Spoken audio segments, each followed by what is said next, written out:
munaasabadan sanadlaha ayaa lagu abaalmariyaa shirkadaha ganacsi iyo ganacsada Soomaaliyeed ee ku guuleystay hal-abuurka iyo horumarinta maamulka ganacsiga. Ra'iisul Wasaaraha Xukuumadda Federaalka Soomaaliya Mudane Xasan Cali Khayre oo Muqdisho uga qayb galay munaasabada sanadlaha ee abaalmarinta lagu guddoonsiiyay ganacsada Soomaaliyeed ayaa ballan qaaday in dowladda Soomaaliya ay ganacsatada kala shaqeynayso horumarinta ganacsiga dalka. horumar iyo ilbaxnimo ayay ka turjumaysaa in lagu tartamo aqoon iyo hufnaanta maamulka. abaalmarintan ay 4 sano ee la soo dhaafay la guddoonsiinaya ganacsadaha ugu wanaagsan iyo maamulaha sameeyay tallaabooyinka dhiirigelinaya ganacsatada Soomaaliyeed. in la isku dayo in la ogaado dadka Soomaaliyeed ee ganacsiga ama hufnaanta ama maamulka ugu wanaagsan dalka ka sameeyay in lagu tartamayo waxaan u arkaa inay tahay astaan muujinaysa horumarka dalkeena uu ku tallaabsanayo. waxaa ka muuqday dad Soomaaliyeed halkan oo qaarkood aan aad u garanayo oo la og yahay kartidooda iyo hufnaantooda. in marka Soomaalinimadu ay marayso in aqoonta lagu tartamo yaa shaqo wanaagsan dalka u qabtay yaa istaahila in la abaal mariyo. in halkaas aan marayno ma aqaan wax kale oo aan ku macneeyo aan ahayn in ummadda Soomaaliyeed ay hore u socoto.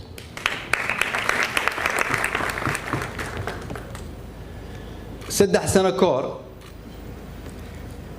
ayaan waxaan dhiibtay doodayda ah sida ay tahay aragtidayda ku aadan ganacsatada Soomaaliyeed.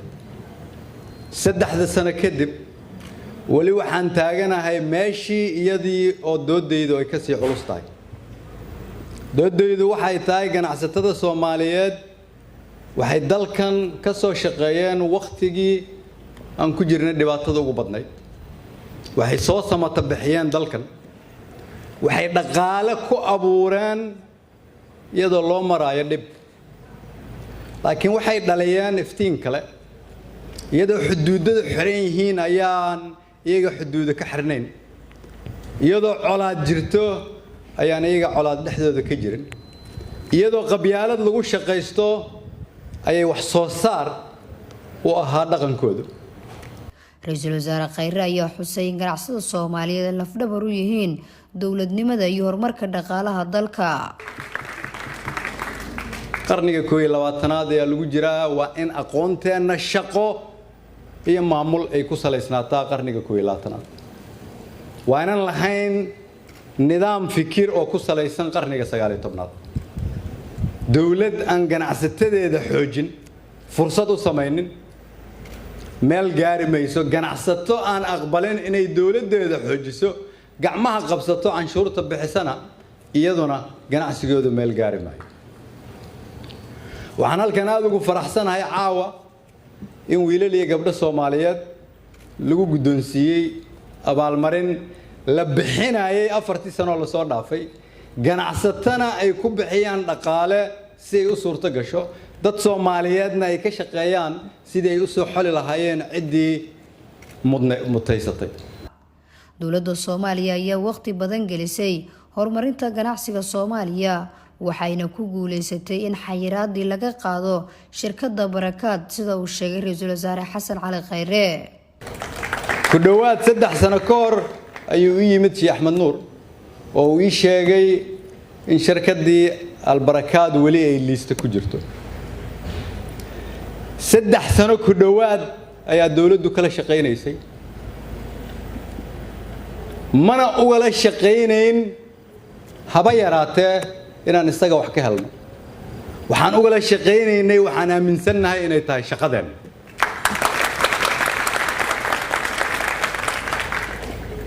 waxaan u sheegay dawladda Mareykanka markii aan fadhinay Washington haddii ganacsatadeena marka ay dhibka ku jiraan intaan idaan nimaadno aanan idin dhihi karin ha laga qaado dhibka. haddii aanan idin dhihi karin khalad baa lagu haystaa ee ha laga noqdo khaladka. sidee bay iigu suurto galaysaa inaan intaan xamar ku noqdaan iraahdo waa inaad canshuurta kordhisaan. dawladda Soomaaliyeed iyo inta u shaqaysa waxaa la rabaa dhaqankeedu inuu ku garaadsado inaanan annagu dawladda lahayn, inaanan annagu ku adeegan karin, inaan shaqaale nahay. shaqada shacabka rag iyo dumar, shaqaale iyo ganacsataba ay noogu yimaadaanna inta kooban oo cid walba oo naga mida ay joogto inay waajib tahay. ganacsatadana waxaa laga rabaa in xafiiskii ay tagaan oo ay caqabad kala kulmaan aanay u raadin qaabkii ay ku fududayn lahaayeen, laakiin ay yidhaahdaan waa la soo dhaafay wakhtigii caqabadaha, wakhtigii qabyaaladda, wakhtigii musuqmaasuqa, wakhtigii isbaarada.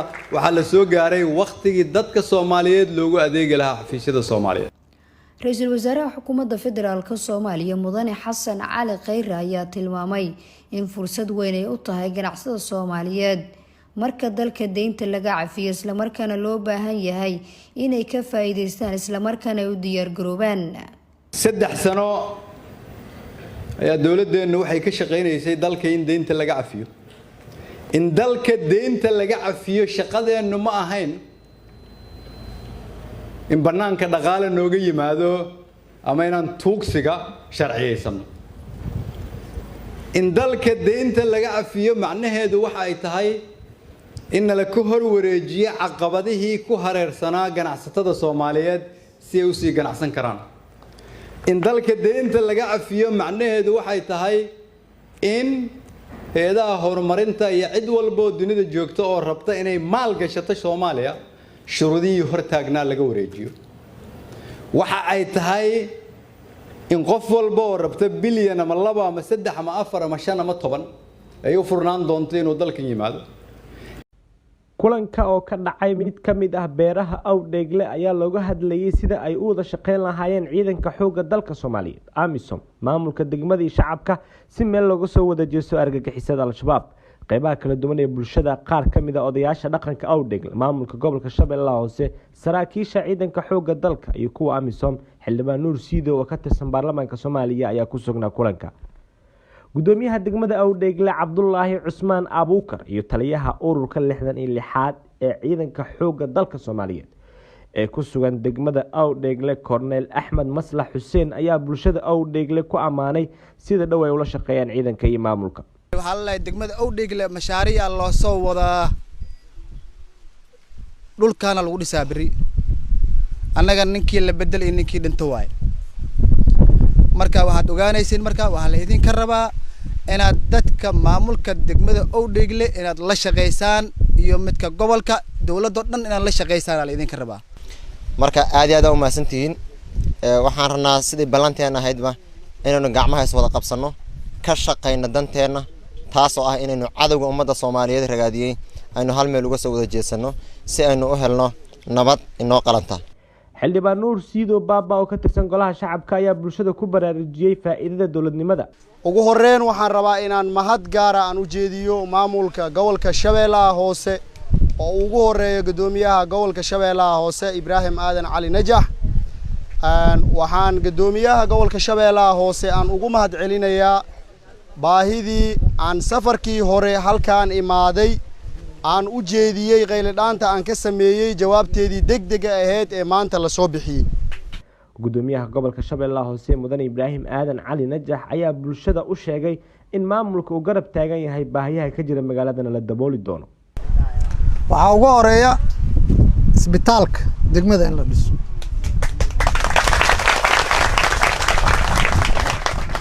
si ay dadku u helaan daaweyn bilaash.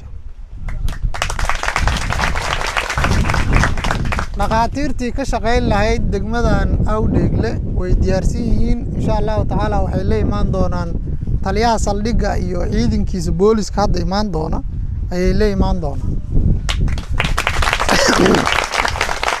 sidaas la mid ah mashruuca labaad ee loogu talagalay degmo walba oo cadowgan shabaab laga xoreeyay in laga hirgaliyo waxay tahay waxbarasho bilaash ah in la geeyo iskuulaadka in la dhiso. mashruuca saddexaad ee loogu talagalay wuxuu yahay xarunta maamulka uu ku shaqeynayo ee dadka ay ugu soo hagaagayaan maamulada degmooyinka in loo dhiso. midka afaraad wuxuu yahay nalalkan cadceedda ku shaqeeya ee iftiinka magaalada siiya habeenkii si ganacsiga iyo amniga iyo isku socodka buu u fududaado in laga hirgeliyo magaalada. midka ugu dambeeya ee shanaad wuxuu yahay saldhigga ciidamada amniga booliska in loo dhiso degmo walba. deeqdan oo ururka haweenka qaranka Soomaaliyeed ay gaarsiiyeen ciidanka xoogga dalka Soomaaliyeed ayaa isugu jiray raashin, bur, bariis, saliid, xoolo nool oo ka kooban geel iyo ari, kaasi oo ay ku taageerayaan ciidanka xoogga dalka Soomaaliyeed ee ku jira xerada Gordon ee agagaarka isbitaalka xoogga dalka Soomaaliyeed. gudoomiyaha ururka haweenka qaranka Soomaaliyeed Batuula Sheekh Axmed Gaballe oo ku wareejisay xoolaha iyo saadka taliyaha ciidanka dhulka ayaa ka warbixisay deeqda ay soo gaarsiiyeen. waxaan maanta u nimiday anagoo ka wakiila haweenka Soomaaliyeed dalka gudihiisa iyo dibadiisa inaan ku soo gaarsiino taageerada buuxda oo ay la barbar taagan yihiin haweenka Soomaaliyeed ciidamada xoogga dalka Soomaaliyeed oo habeen iyo maalin u taagan difaaca iyo ilaalinta qarannimada, difaaca xuduudaha oo cadawga casharro ba'an u dhigay.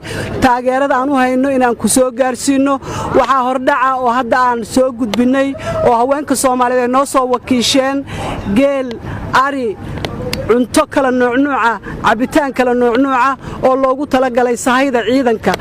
jikooyin waaweyn ayaa laga furay dalka gudihiisa maadaama dalkeenu uu dagaal galay si ay uga xoroobaan cadawga gudaha iyo kan dibadda.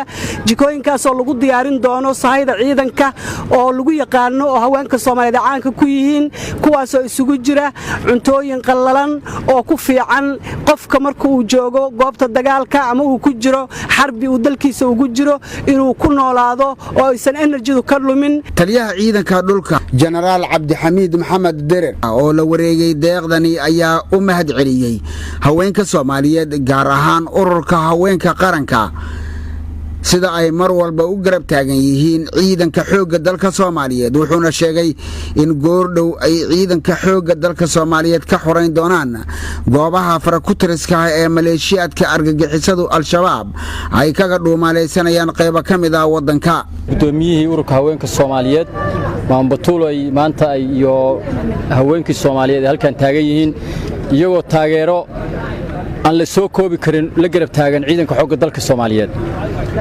aad bay waxay noogu tahay moral gelin ciidanka iyo saraakiishaba. waanu ku faraxsannahay sida habsamida leh oo soo dhaweynta leh oo aad maanta noogu timaadeen idinkoo dhiiri gelinaya ciidanka xoogga dalka Soomaaliyeed. taageerada aad noo muujiseenna runtii waa taageero aan idinka filaynay. mar walbana waan ognahay haweenka Soomaaliyeed inay garab taagan yihiin ciidanka xoogga dalka Soomaaliyeed oo ay taageero buuxda u muujiyaan. ururka haweenka qaranka Soomaaliyeed ayaa muddooyinkanba waday dadaallo ay ku dhiiri gelinayaan ciidanka xoogga dalka Soomaaliyeed.